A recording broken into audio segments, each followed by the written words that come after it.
So before we finish up with Milan. Well, we still have we have a lot of stuff that we should talk about with Milan. Well, this is going to be 9-hour episode. Well, sure. But Okay.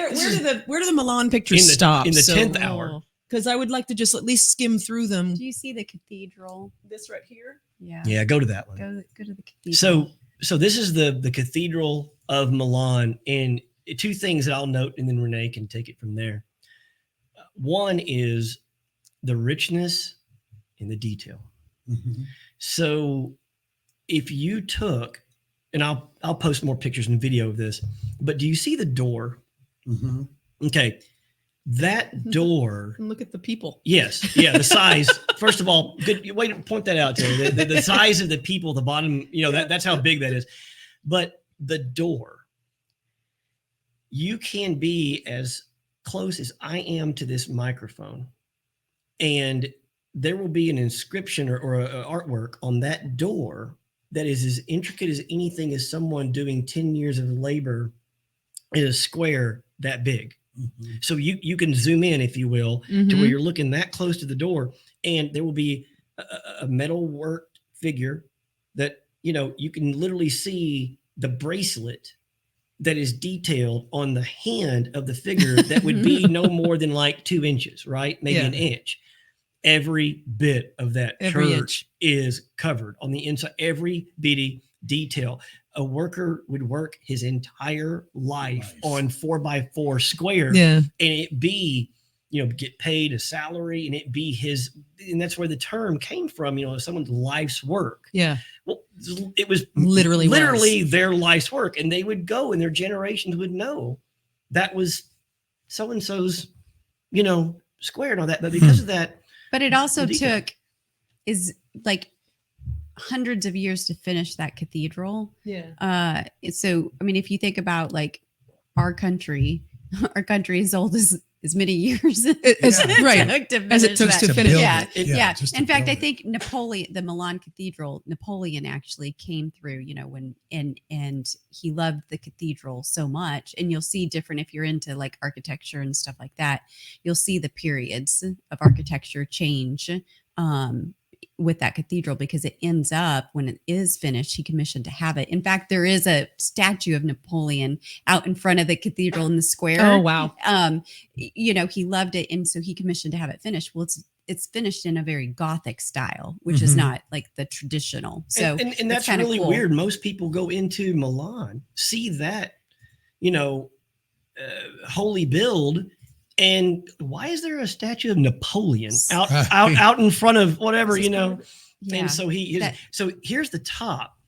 Just something that we did that was really cool. You talk about the Americanism, right? Do they want to be American? Okay. Right. All right. They do not want to be American. Right. But here's a big but. They are absolutely infatuated with 80s rock music.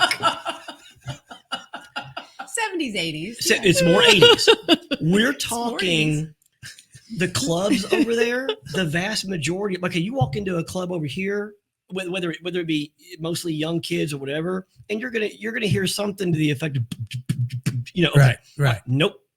If you're 16, 17, 19, 20 years old or whatever, if those people that were listening to music out on the canals or whatever, it's 80s rock, mostly Queen. Just saying, we heard Queen in Europe like it was Happy Birthday or the Walt Disney song. I mean, it was everywhere, right? But so much so that how entertainers in places, you can go out and for tips and stuff, you'll see someone juggling, or street performers in Africa. Yeah, in Africa doing the snakes, whatever. So we were on the top. We were able to. And we wouldn't have been able to do this pre-COVID because the lines would have been so long. Sure. And so we were able to tour the top of the cathedral. And we're on the ceiling. Yeah. And while we're on the ceiling, we hear,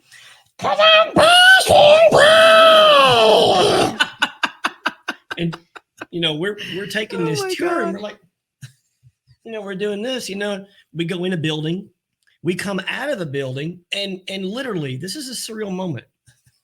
We're on one of the holiest places in Italy. Right. Probably the second biggest, most richest church and decorated in all of Italy, besides the Vatican, maybe. And people are being quiet and they're being very respectful. And we come out of a hallway and there's, I'm on a hallway. So finally we're like, what the hell? Right. We look over. There is an AC/DC tribute band playing next to the cathedral. Next to the not across the street from the cathedral, attached. The drummer back was to the cathedral. Not only playing on the street, just playing on the street. Well, it's a big square. So okay. It's the church square. Yeah, right. Yeah, I mean, no, I'm serious. The drummer was backed up against the bottom of that wall, and it's echoing through the church. Now, here's how much they're not Americans. They're European. Remember back to the more of the chill environment. Yeah. Mm-hmm. No one cared. No one ran them off, and even the people inside the church were digging it. Well, we literally just came from the inside of the church, and they were having mass. I mean, with the doing the whole smoke. bit. Oh my! Bit. Yes. And then there's the Hell's Bells playing. I mean, people would literally just walk and be like, "Oh no, no!" And I'm not joking. Our guide, that was part of the church, doing that's reverse thing, doing the underground tour into the crypts that you can only go through and things. Mm-hmm. When we got done with the tour, she went out and she was headbanging to AC/DC, and whether it's Journey or Queen or whatever, Europe is eaten up with 80s Oh my gosh, that's rock. hilarious. Dan's horror, Dan's terror, his life, My his terror, my life prison. terror.